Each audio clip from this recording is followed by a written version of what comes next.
those wouldn't be the first people to get drunk, would it? I mean, well, Egyptians invented beer. I mean, fermenting.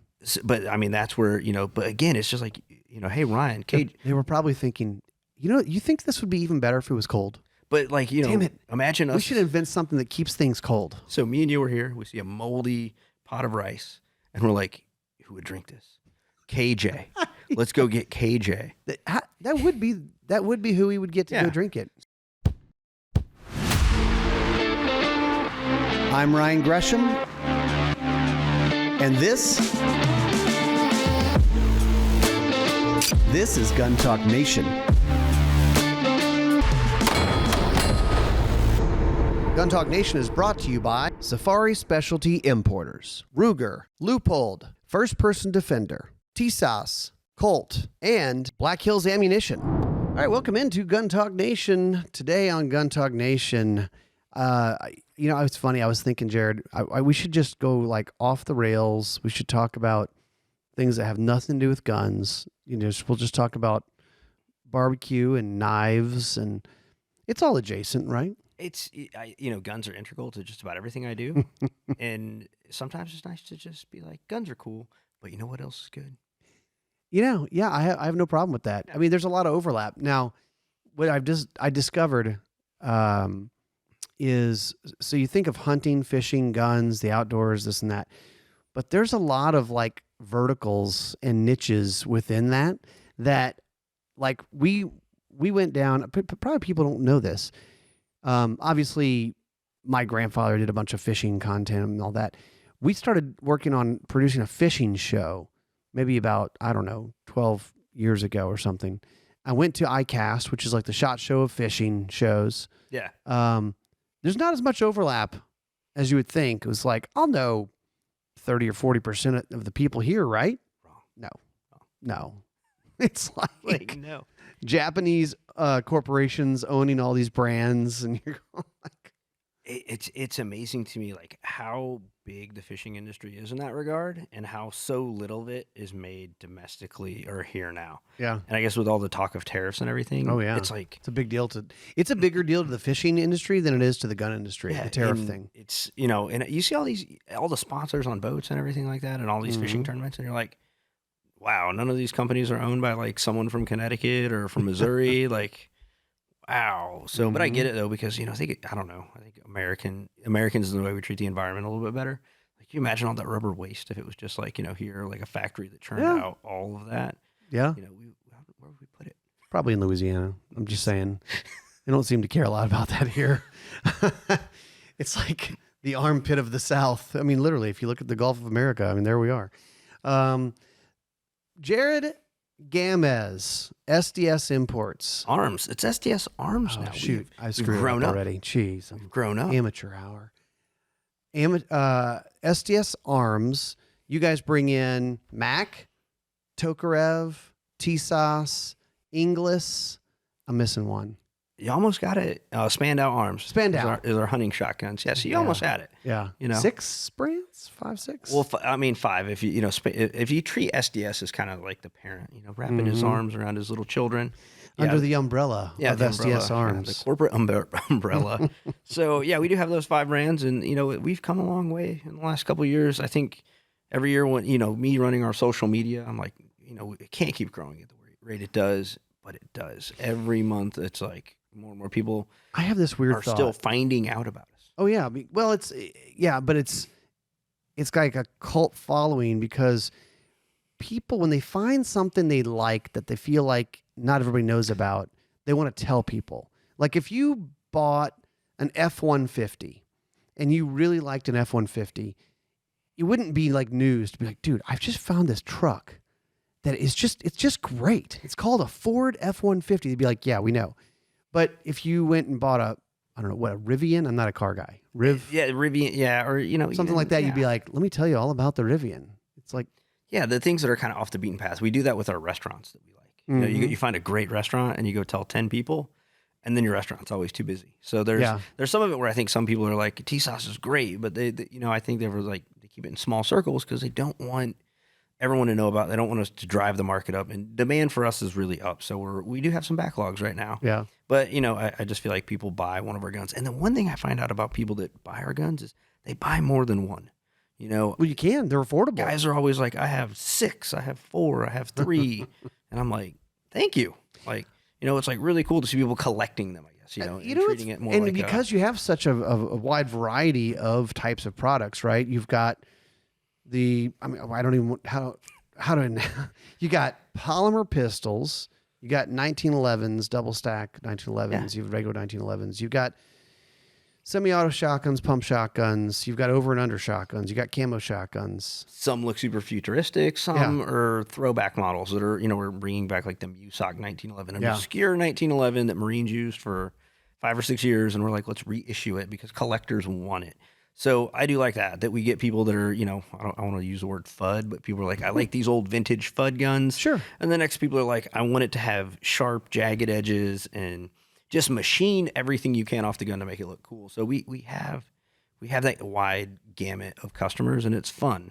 Do you think that there's a younger generation that's getting interested in the older guns? Yeah, I think, man, was it you maybe or someone? Maybe it was you or KJ, but someone said something about polymer pistol fatigue. Mm-hmm. I think just one day when we're having an off, candid conversation. Mm-hmm. And now that I see guys buying like bigger metal 1911s, like 2011s and things like that, we're back to tinkering. And, for a long time, it was fun. I really enjoyed customizing my Glock 3rd gen guns. You buy new pins, but you didn't really have to put a lot of effort into it. We just dropped those parts on like ARs. You could just buy a trigger, boom, and the gun is instantly better. Guys that are buying 1911s, they're finding out what thousandths grit sandpaper is. And they're like, what do I got to do with this? And it's like, it's going to take you a while, but if you want it to be perfect, but it's neat to see, kind of a newer generation get back into that. Where, back in the day, everyone, like probably, in your father's era, everyone always had like a bunch of random tools from Brownell, stones and checkering files to touch up their shotgun stocks. And we just kind of forgot about it. I did too. Yeah. But now I see people, it's like, I want to checker my own stock. And it's like, that's the most fun thing you've ever said. Like, and you're a Gen X or Gen Z or whatever, millennial. They're popping their suspenders, and, and they're like, I'm going to do this. And to me, it's cool just to see people, me being a knife maker in my spare time. I like seeing the younger generation work with their hands and tinker and figure things out versus just gluing something together or, dropping, plug and play parts. I like people that are like, how come my trigger doesn't fit? And it's like, you got to file that thing for quite a time and just find the sweet spot to make it work. Yeah. Yeah, it's interesting. And you guys have been making waves. Talk about, let's just go there. Knife making. How did you get into that? I got tired of working in a gun shop. Like at one time I was working in a gun shop and I had an opportunity to leave the gun industry for a little bit. And I just started making knives, typical like anyone else. Started making knives, had no idea what I was doing. YouTubed it, and found out that knife people are much more passionate than gun people in some things. And like you said, there are those parallels, maybe not in like, people, but are little touches of nuance and what we overreact to. It goes over. So I tried making knives on my own and didn't really work out. I had the opportunity to take a knife making class with Jason Knight, who he was on Forged and Fire and a bunch of like TV shows. He's a big nighttime knife maker. And to me, he was always just Jason, like my friend Jason. So I learned to make some knives with him and took some blacksmithing classes, and it kind of grew out of control. And it's a great, side business and a hobby, and I love doing it. I'm super stoked that my son is starting to kind of help me out in my shop. Cool. But yeah, it just is another segue, and that's one where I'm surprised because you say there's not a lot of overlap. I get to go to Blade Show, and a lot of people don't know in the gun world that I'm a knife guy, and I go to Blade Show and I'm just walking around high-fiving people. They see you. What's up, bro? And they're like, how do you know him? I'm like, yeah, it's just I know him. And then people in the gun industry, they're just like, Jahred from SDS, I don't like that guy. He's kind of weird. And it's like, I'm cool. Well, I'm cool. We don't usually like, you are a problem. Knife. So you sell knives? Not too much. Knives have kind of become a thing I just make for friends. Just now. For fun? Yeah. I have blacksmithing tools that I make that cover the business side of that thing. Oh. But when I make a knife, it's just because it's on a whim or someone asked me to, or I just want to. So if you want a knife from me, there's a long backlog. It's quite a wait. I've got dozens of friends. Like all 6 of you want knives. I mean, I'm just going to say we're on a backlog. I'm just saying. It's pretty hard to get one of my knives because I'm not making them. List does get shorter every now and again. It's just because they stop talking to me. They just give up. Yeah. So, yeah. All right. You brought up the word FUD, and I kind of want to dive into that and also the online conversation, the digital conversation with guns right now. And we'll do that right after this break.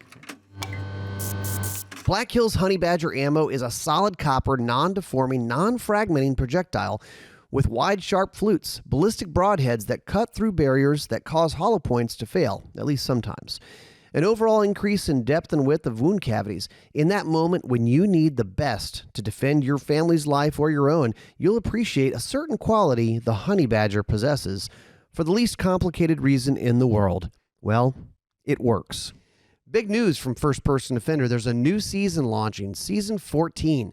And with it, we're launching a brand new YouTube channel dedicated entirely to FPD. We're kicking it off with the new season, our most intense and eye-opening season yet. Carjackings, home invasions, armed robberies. First Person Defender throws everyday people into real-world self-defense scenarios, and it's all captured on camera. Subscribe now at the First Person Defender YouTube channel. You can also find it on Facebook, on Roku, everywhere else that you're going to see our videos. Real people, real training, real reactions. This is First Person Defender like you've never seen it before. You've probably heard about the Ruger RXM pistol. It's the result of a collaboration between Ruger and Magpul. American-made handgun, stands out with a variety of upgraded features, including direct mount optic cut slide. So you can put an RMR, Delta Point Pro, RMSC cuts with co-witness height sights. It also has their fire control insert. It's a removable stainless steel insert. That's the serialized part of the gun, which enables you to customize using Magpul enhanced grip handgun grips. And so they have different colors, different sizes. You can really customize it. It's Gen 3 compatible, so it works with magazines that you may already own. And we've tested it. We shot it a lot, and we like it. You can learn more about the Ruger RXM over at Ruger.com. All right, Jahred, I saw a funny post the other day on X, I think. And the guy said something to the effect of, like, basically talking about how gun people comment on things online. And he said, if I made a statement of like, which gun do you like better, this one or that one? You know, a Glock or a 1911? I don't know if you saw this. He said, like, you'd either get one of three responses. You'd either have somebody say, the Glock is the best, 1911 people are dumb, or 1911 is the best, or Glock is dumb.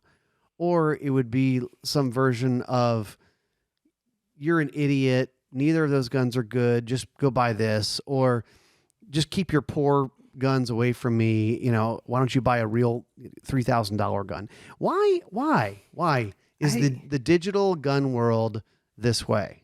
Like, I don't know if it's emotional, like in an emotional investment, an ego investment into a product, but maybe because you own it, you're like, I am the only right answer, you know, and I think guns in a sense have almost become too practical where everyone has to own it because it's a great self-defense tool. Right. It's a great target tool. Like, and it's always because they're passionate about what's the reason for it. Yeah. Like, am I just a law enforcement officer and the only gun that works is Glock, or am I a highly competitive shooter where it has to be a 38 Super 1911? And I think that's it with guns. Being in the knife world and, even motorsports, you see people that are passionate about their cars, like Ford sucks, Dodge sucks, whatever it may be. But gun people, even though our industry is like always under attack, I feel like we're always the first to kind of do that. Instead of being like, you know what, Ryan, your gun is cool, but I prefer a Glock. It is funny. I think there is an identity to it, right? Like, I'm a Glock guy, or I'm a SIG guy, or, and maybe there's people who say I'm a TSAS guy. Yeah, right. There definitely are. I hang out on 1911 forums still, which is, we're in 2025, and I'm still going to a forum. And the TSAS community on 1911 forums is very devout. They're very passionate about our guns. And even when I get in there, guys, I'm just like, hey, Colts are still cool. You know, It's all right. Kimber, they're cool guys. I like those guys over there. I'm not telling you to run after anyone with pitchforks. Just, thank you for your support. But, you can admire an Ed Brown. You can admire an Inland. I don't care. So I'm glad I've kind of matured out of that. But there are people that, it's just like, hey guys, 9mm versus 40. What John Browning's latest design or his last design, whatever it may be, and we instead of just being like, "Hey, man, that's cool," but I enjoy this as well. We're just like, no. And I guess I've just come at it like I like all guns for the most part. I think they're all fun, and pretty much most of them have a use. Although lately the bird's head grip shotguns have been irking me, unless you have some sort of laser on it. I'm not sure what you're doing with this. You have a name for it, and we're going to go ahead. We're going to put it on the air so you can TM that thing. So when I steal it, when you sue me, everybody heard it. That I almost scared now because I feel like now if I say it out loud, someone is going to be like, "No, I came up with that 9 years earlier." If you say TM after, I'm pretty sure that's legally binding. Yeah. This is an OK Shooter trademark, Jahred Gomez, 2025, and it's Room Broom. And I've always referred to them as scatter guns, and I think I did it. I think I originally started doing it because on Meta, when we could still use hashtags, you'd always be like hashtag shotgun. And I stopped doing that, and I was like, hashtag scattergun, hashtag room broom.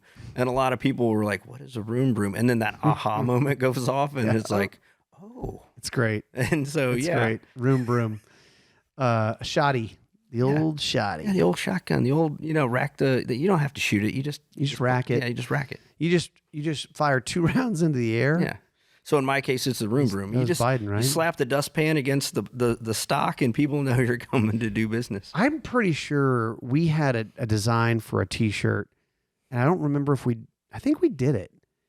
Biden Tactical, and it was called Biden Tactical, and it looked like a logo for like a tactical training company. It was Biden Tactical, and I think we had a double barrel shotgun on it. Yeah, I feel like that should have sold more shirts, guys. I'm just saying. Head on over to guntalkmedia.com and guntalk.com/shop, and maybe it's still there. I don't know. There's a box here. You're going to, and the dust comes off of it next week because people are buying it. I had this great idea. We all have great ideas, So it's so just true. Whether or not you get traction.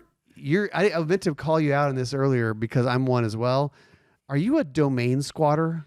So not only a domain squatter, but just I'm a serial idea guy. Like even you, you've had your own idea, but I constantly, if I have an idea that I think I can use, I buy the domain because domains are cheap. Yep. And I may not ever use on them. Like even when you were talking about stealing room broom from me, I'm like, I'm pretty sure I bought that domain. And I logged into my GoDaddy account. I'm like, while you're eating lunch, I'm like, okay, I'm good. He can't steal that. Yeah, he can't steal this. And then you're pitching out like an inflatable pool company, and I'm like, must buy, like masking like Chat GPT. I need all of the domain names for an inflatable pool company in Louisiana.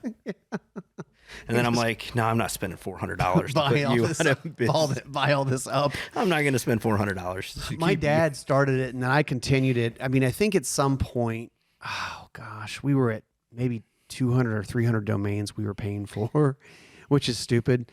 But I mean, he had slapogram.com. You could send someone a slapogram, which is pretty good. That should have took off. Magdrop.com was a thing we did where, you drop a mag out of a gun, but then we had this picture of a magazine, a print mag, rolled up and stuffed into the mag well of an AR, and that was the image we used. But the idea with Magdrop was we're going to try to normalize gun ownership and spread the word. So if you have gun magazines you don't read anymore, bring them with you and drop them off subtly at doctor's offices or in an airplane or whatever. Just kind of like, I'm just going to leave a gun magazine here. Maybe somebody picks it up and goes, oh, that's neat. Ken Campbell does that from Gunsight. He probably heard it on radio. Yeah, maybe. Gun Talk Radio. Yeah, he's maybe been doing it forever. But I see Ken Campbell on Instagram. And Ken's an older gentleman, but he's a kooky. Ken, don't ever regret it. He's like a kooky old man who's just dropping gun magazines in like the pockets of airplanes. I'll pile on. Ken is a fun, mischievous guy. I would say, So probably he gets as much enjoyment out of it as it's being serious, like, spreading the gospel of gun ownership. Yeah, but he's always, whenever he's traveling to shows, he's always leaving a gun magazine. And so maybe I'm sure Operation Mag Drop, I think. I'm sure he's a fan of Gun Talk Radio. Yeah, I don't know. There's a lot of failed ideas out there that I think we've purged off of our GoDaddy. Like, there's like, are we ever going to use this? There's some that, I've held on to some for so long that every now and again I'll get an email. And it'll be like, someone wants to buy this from you for $35. And I'm like, you know what? That's a 3,000% profit margin 8 years later. Right. But I built websites for gun businesses for so long that it just became natural. Like, even if say a new client, like even when I came on for SDS Arms, they're like, we own this domain. And I'm like, well, we should probably buy, these. You know? And then that way, so you just kind of have that buffer around you, so no one tries to start a fraudulent website. And have you heard the stories about people really seriously squatting on some serious domains? Yeah. Oh, yeah. Nissan was one. Oh, man. I remember the Google guy. Like, there was a guy who had Nissan.com, and not too long ago, maybe 10, 12 years ago, because I think I went to it because I was shopping for cars. Yeah. And it was like, this is my computer company. My name is Bob Nissan, and I've owned this. And he's like, Nissan, I'm not going to sell to Nissan. I'm like, you're an idiot. I would sell it. Dude, you know how much Nissan will give you? Like, even if it's, this is my name, and I've had this website forever. Like, dude, money's money. I think 10, 20, 50 grand, whatever they're going to give you. I mean, I think they would probably even come out of their pocket. But with that money, give you a car. I would change my last name. I'd be like, cool, man. Like, They probably would just give you a car. Like, what car do you want from our lineup? No, there was a guy that did that for Google that, he caught it and, he snapped it up. He was like cool about it. He was like, I'm not going to like sell it, but he gave it back to him and they ended up giving him like an okay, paycheck for it. Hopefully they give him like 1,000 shares of stock when it was. I would do worth that. nothing. I would be like, you know what, guys, just give me like 10 shares, and then I'll let it sit in my Robinhood, sell it immediately at the next spike, and then be and then be mad that it's worth 2,000 per share. Yeah, like damn it! Like I'm not good with money, obviously. By the way, this is a reminder to everybody. This is not investment advice. However, everybody goes, "Oh, I used to own this many shares of Apple," or "I used to own 3 Bitcoin." Did you? When did you sell? When it got up to $1,800 per Bitcoin. I'm like, I know, sad. There's a lot of things in that. Man, if we had a time machine, we did this a bit on my podcast, the Powderhorn podcast, and we were talking about, and I asked my guests, like, if you had a time machine, where would you go, Ryan? What would you do with a time machine? And mine, a lot of people always say, like, I'm going to, buy Bitcoin. And I'm like, I'm going to 1985 and buying every HK transferable sear I can buy. Cause I feel like I would come out a lot better. And I know guns, and you just can't sell those in a. The time machine question's a good one. I mean, you could go money. Yeah. Right. We could go money. I'd go buy whatever AT&T in 1903 or whatever. Everyone. Is, right. I mean, I would say it would be fun to go with my grandfather to Africa. I mean, he went to Africa like 18 times or something. And that would be fun to go on safari. Yeah. And back in the day when it was a little bit more, I don't know, wilder than it is today, perhaps, and just different, just a different vibe. I think that would be cool. Like to see. So I guess we'll go ahead and play this game. You get to, here we go. You get to change history. You get to do something, noteworthy, kind of noble, and then one's for fun, and that's what we always tell people. And the way I always kind of preface it was like, the one thing I would change in history for me is I would go buy HK Sears. The second fun one I want to go and see the first person that ever drank beer, because the Egyptians did it by accident, by just like fermented grain in a pot. I want to experience 10 Egyptian men looking around this moldy pot and then drinking it. And then going on and be like, this is good. We should keep doing this. Like, that is like one thing I want to see, just like how we got to that point. Those wouldn't be the first people to get drunk, would it? I mean, well, Egyptians invented beer, fermenting. But I mean, that's where, but again, it's just like, hey, Ryan, they were probably thinking, you think this would be even better if it was cold? But like, Damn it. Imagine us. We should invent something that keeps things cold. So me and you were here. We see a moldy pot of rice and we're like, who would drink this? KJ. Let's go get KJ. That would be who we would get to go drink it. So, like, drink it. So you go back. What's one fun thing with the time machine you'd go do? One fun thing? Yeah, just fun thing. Oh, well, you'd have the benefit of today's knowledge, right? Yeah. So you could go back to a different time. I don't know. The mischievous part of me wants to go mess with people. So like, I just go back and bring a lot of flashlights or something. I don't know. Like just be like, he's a sorcerer. Like, you know, that one person in like an old timey photo with an iPhone that just haunts people forever. Yeah, that's a good one too. You find a very notable event in history, and there's Ryan Gresham with a giant iPad. That feels like its own, like that's like Forrest Gump Part 2. Yeah. He goes back and here, you're at Iwo Jima. You're at the signing of the Declaration of Independence. Have you seen the AI stuff where they're doing like scenes from the Bible where it's selfies, like it's like Moses parting the Red Sea. Yeah. Was it Moses? I should know this. It was. And he's like selfieing it, and he's like, and there's waves on either side of him. And and I wonder how many historical events we got wrong. Like the paintings that are there, because maybe the painter was just like not paying attention. And like we have a picture, Okay, well, you could go this way. This would be fun and perhaps lucrative. You bring your phone or some GoPros with you, and you film it. I got footage of that. Yeah. Again, even if you came back to the future and you're like, hey man, I have this 4K video of the Gettysburg Address. I'm like, how'd you? And people would think you're crazy. Yeah, you're crazy, and you set it up. We'd shut ChatGPT down. They'd be like, "This okay? We've gone far." Just be like how we landed on the moon or whatever. I mean, sure. Uh-oh. That would be it. You'd be in that room like, oh, we really did land on the moon. Like, oh crap. I got to go back. Yeah. Elevate your precision with the Leupold Mark IV HD rifle scope, featuring a professional-grade optical system for pinpoint clarity and zero-lock dials for precise, reliable adjustments. This lightweight yet rugged, reliable rifle scope is the ultimate companion for any shooter, and they have it in a variety of configurations: a 1:4, like variable low-power optic, all the way up to an 8 to 32 power if you want to reach out and hit stuff at really long distances. The Leupold Mark IV HD, we've been using it. We've been liking it. It's got a lot of nice features to it. It's high quality. It's something that you can depend on. You can learn more over at leupold.com. Why do serious hunters use Safari Specialty Importers? Because getting your trophies home is all they do. It's white glove service from beginning to end. They know how to navigate the customs office and even have their own bonded warehouse to keep your trophies in while they clear customs. Most important to me is that they are hunters who understand the value of these once-in-a-lifetime trophies. Learn more at SafariSpecialtyImporters.com. Engineered for precision, performance, and versatility, the Colt Optics Ready 1911 competition pistols are the perfect choice for competitive shooters looking to gain an edge.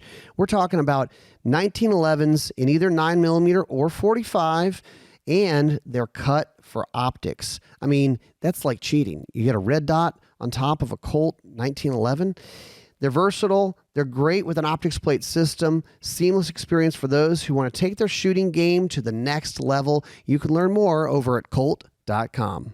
The TSOS Carry in 9mm is now available in a double stack version. Built around TSOS's forged slide frame and barrel that are machined to exacting tolerances, the new double stack models combine all the features of modern high-capacity 1911 pistols with the reputation for quality and value that the TSOS guns are known for.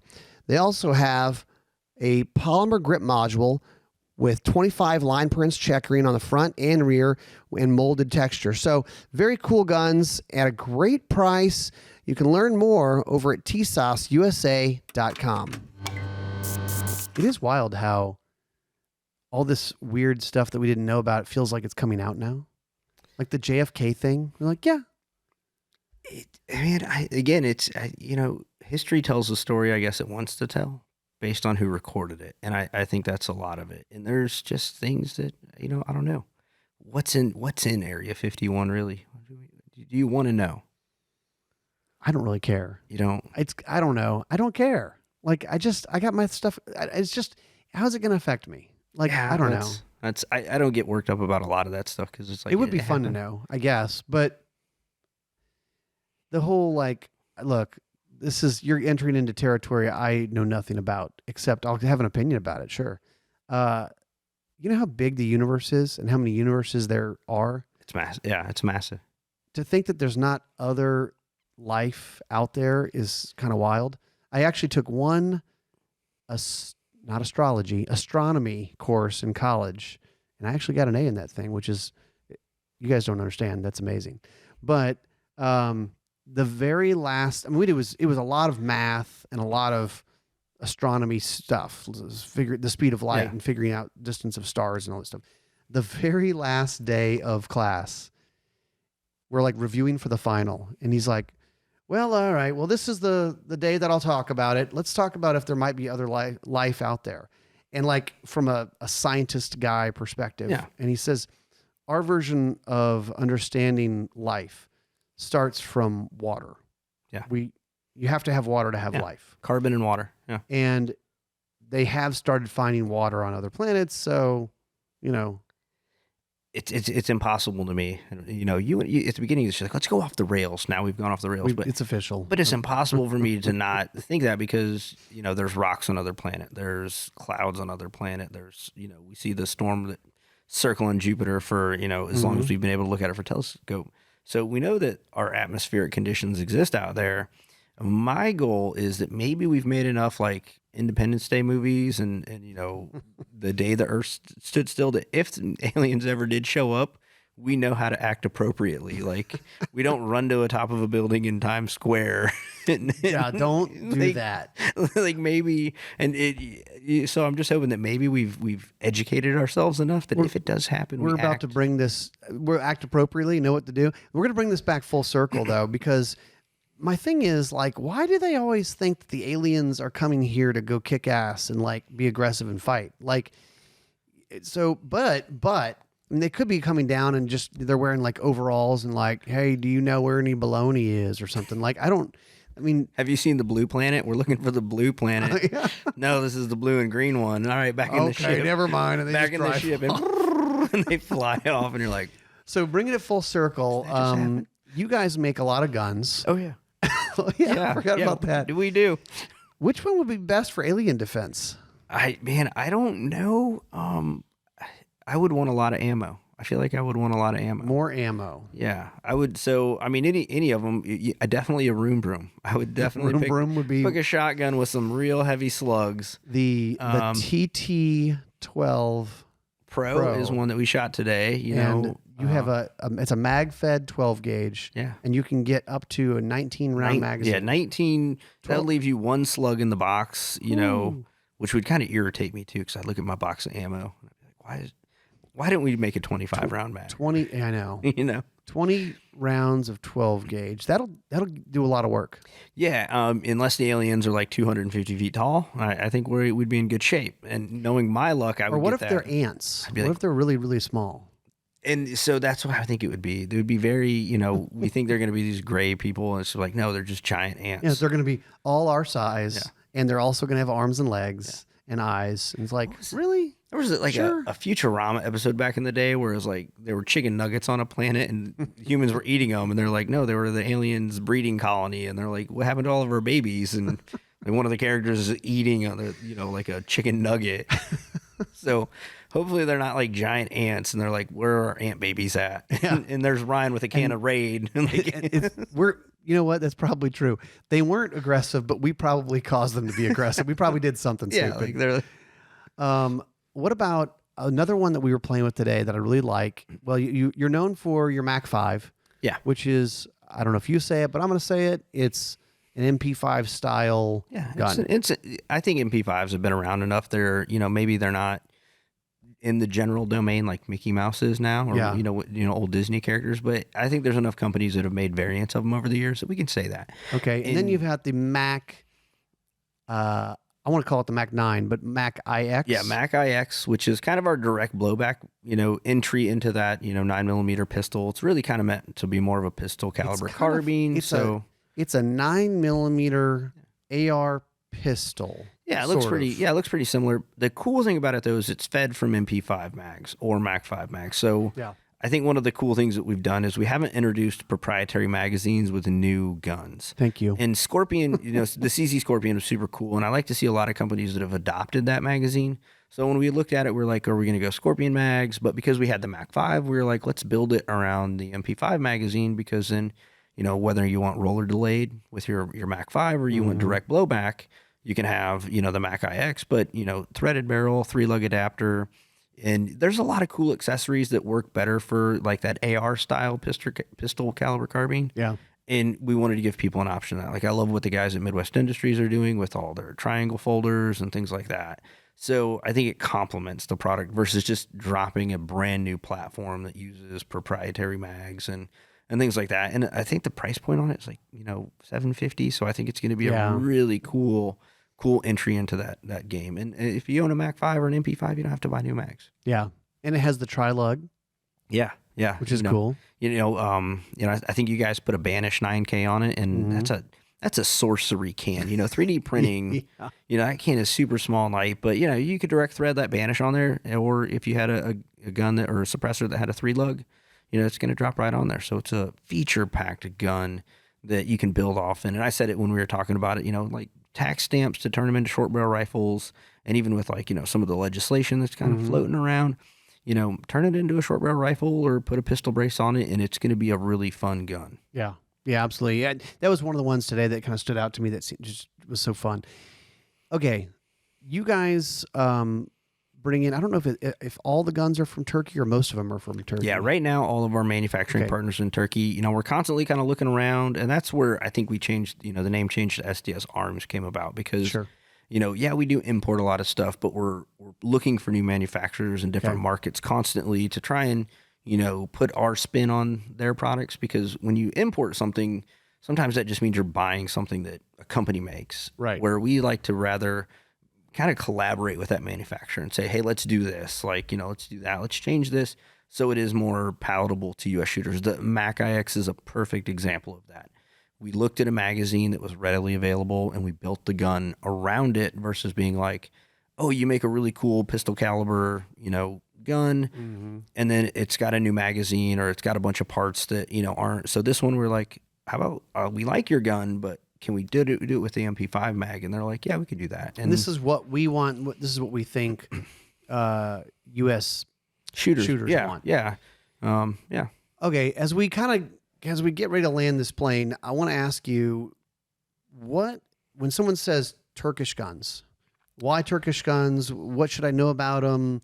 What are the misconceptions? Like, if you had, 5 minutes with a gun guy who's like, haven't ever owned one, but I'm hearing more about these, like, what do they need to know?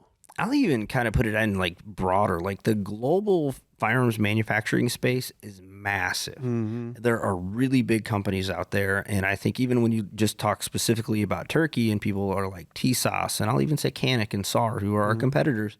But in Turkey, those are big, giant companies. Yeah. And they make products for a lot of different industries. Guns are part of what they do, but they do a lot of other things.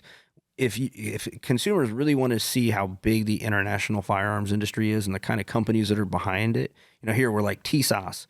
The EWA show that happens in Germany. Yep. If you look at their booths at EWA, some of these companies, they're bigger than SIG at, SHOT Show. And from what I understand, some of the stuff I've seen, these are high-tech factories. These are not dudes with chisels. It's the same thing. The company Ozerbosch that makes our Mac line of shotguns, their facility is so new and so nice, it looks like it should be in Mooresville, North Carolina, building like race car engines. Really? Like perfect white floors. There's tape on the floor where everything goes.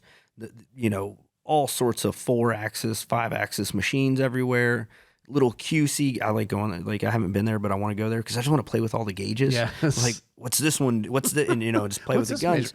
But I even say it's just like the US. There are really good companies that have really big manufacturing, and there's, I'm sure there's still silencer companies that are making the silencers in a pole barn behind their house. Is it a bad product because of that? No. It's probably a great product, but, there are all sizes and shapes over there just like they are here. But don't sleep on them, because some of them, like I said, like if you guys are listening or watching this, just go through like the EWA posts and you'll see, you're like, oh, this company only makes crappy Turkish handguns and they have attack helicopters in their booth. And you're like, oh, yeah, this is not a small thing. Yeah. And IWA, if you really want to look into it, it's IWA, which stands for something German. Yeah. I don't know. Yeah. But yeah, IWA in Germany, you can Google it and, your mind will be blown when you think about, like some of these companies that have really small footprints in the US because maybe only their handguns come here. Yeah. But then it's like, they're probably building the alien defense system, that we need. Like, Yeah, so true. Yeah, they got a lot of stuff going on over there, and the IWA show is probably similar in size to SHOT Show, I think. yeah, It's got but like 9 different halls. yeah, but it's still it's an eye opener for people to like if you see. TSOS goes to SHOT Show and their booth is like, we share a booth with them some years, but the TSOS counterpart has a booth at SHOT Show. It's small. It's really nice though. But then you see their booth at IWA or some of the other like global shows and you're like, oh. Yeah, that's their home turf. Like yeah. they're big and, Yeah. so it's cool. But then other guys are, I hear it all the time. They're like, oh, it's a Turkish gun. And it's like, man, if you could go to Turkey and see who's, elbowing around there or palling around there. And there's companies nowadays that are open about having some of their guns made there, Right. Stoger, they have great lineage with, the Italian makers that, own them and they're great guns. And I think if you're just like here, if you're partnering with the right companies and the right manufacturers, you're going to get a quality product. Yeah. Well, and these days it's hard to have a bad product because the internet talks. Obviously, I mean, yeah, they're in that comment section right away. So, and there are a lot of people saying good things about what you guys are up to. Yeah, and even if and we're not perfect, we're not this almighty company. We have some missteps, in the past, and we're learning from them. And I think that's really cool about us. Even if there is an issue or there's something we can make better, we're learning from them. The double stacks from the first version that came out a year ago to now. 90% of the user feedback we implemented, and now people are like, but no, now we want this fixed. Yeah, of course. Now you guys have to change this. Yeah. So I'm glad that we still listen. Like we've got our ear, firmly to the ground, and we're listening to people telling us like, hey, let's do this, let's do that. And it shows through the products every year. Yeah. I mean, I enjoy it. It's fun stuff every year. It's creative. It's fun to shoot, and they work. We're on the range with them shooting them and really have a lot of fun with them. Yeah. Jahred, thanks for being here, man. No, man, as always. It's always fun great to have be you here. down. That's it for us. We'll see you next time on Gun Talk Nation.